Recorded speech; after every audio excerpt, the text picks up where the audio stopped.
Hello, my name's Richard Bennett and I'm the Regional Director at the CISI.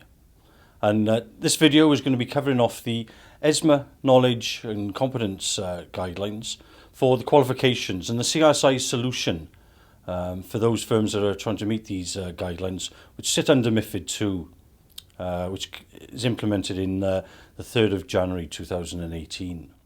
The CISI has responded to both the ESMA consultation paper as well as the UK FCA's consultation paper as well. In the last few months we've been mapping our qualifications against the ESMA guidelines to try and identify if there are any gaps and the solutions for those gaps identified. Now in this presentation I will be covering both for UK advisors and information providers as well as for Europe.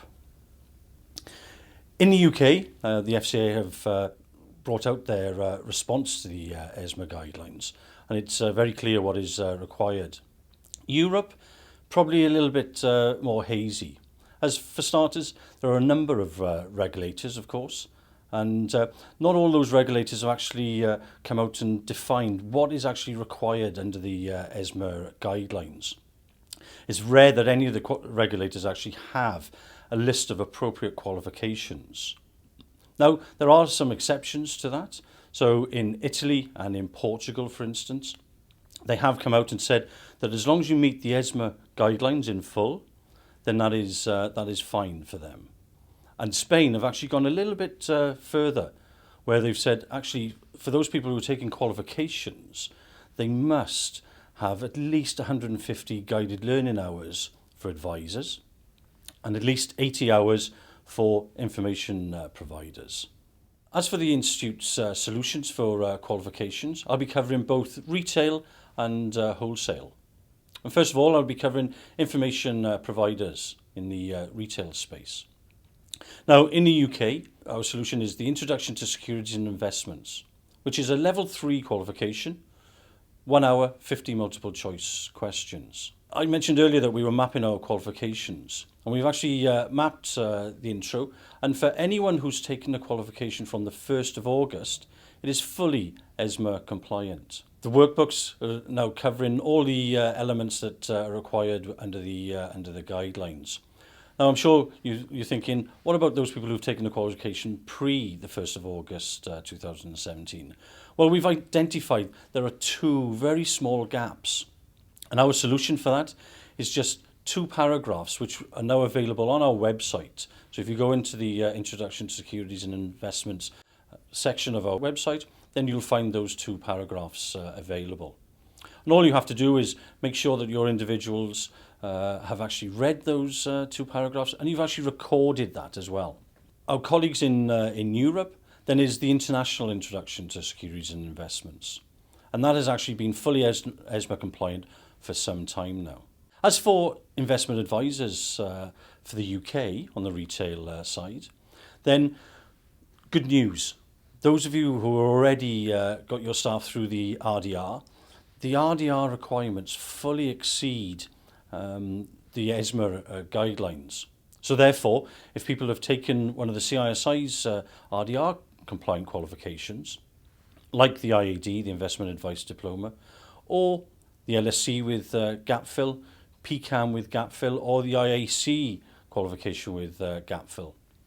So all of our relevant UK RDR compliant qualifications already count and cover the guidelines. There's no further requirements for UK advisors in that respect. For our colleagues in Europe, then we have a number of solutions. We have the International Certificate in Wealth and Investment Management, and the International Certificate in Advanced Wealth Management. Now, the first International Certificate in Wealth and Investment Management is a level 3 qualification. It's a 2-hour exam, 100 multiple choice questions. Whereas the Advanced Wealth Management, still a 2-hour qualification, but that's at level 4. So it's 80 multiple choice questions. And both those are fully compliant for ESMA qualifications.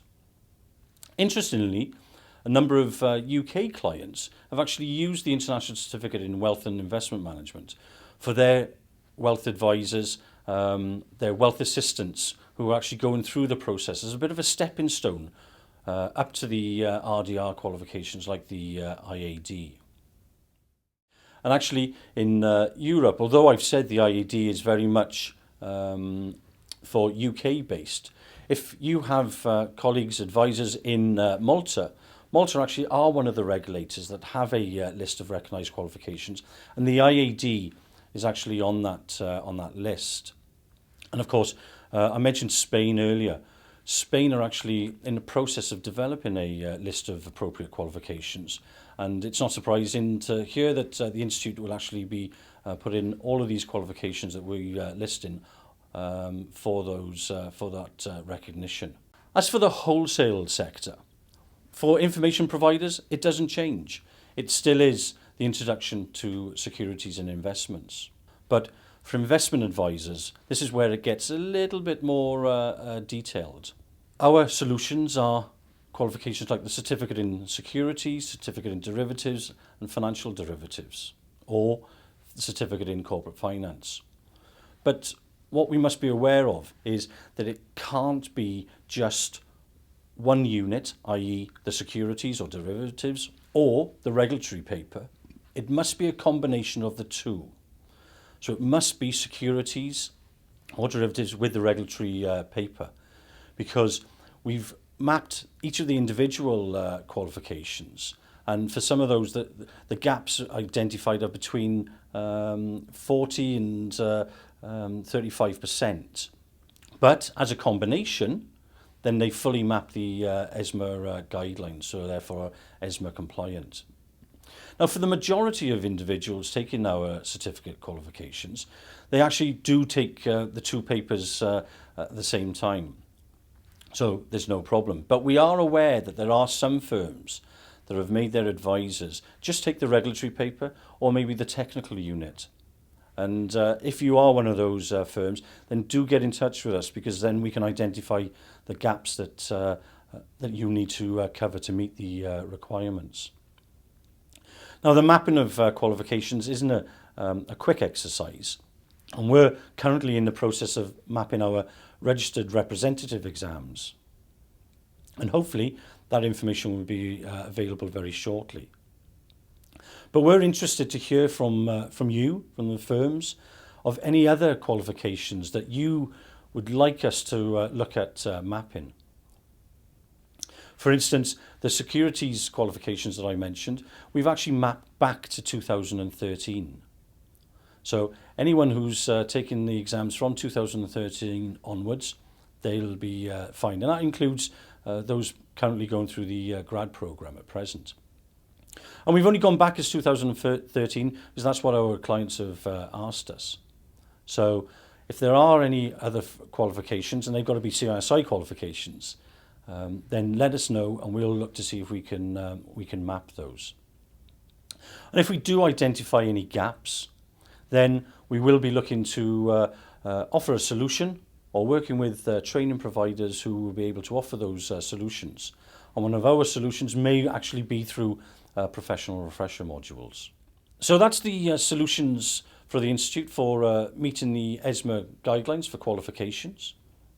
If you want more information on each of the individual qualifications, then do please visit our website, cisi.org, and you'll be able to download a whole raft of information there, including some further documents that the Institute's producing.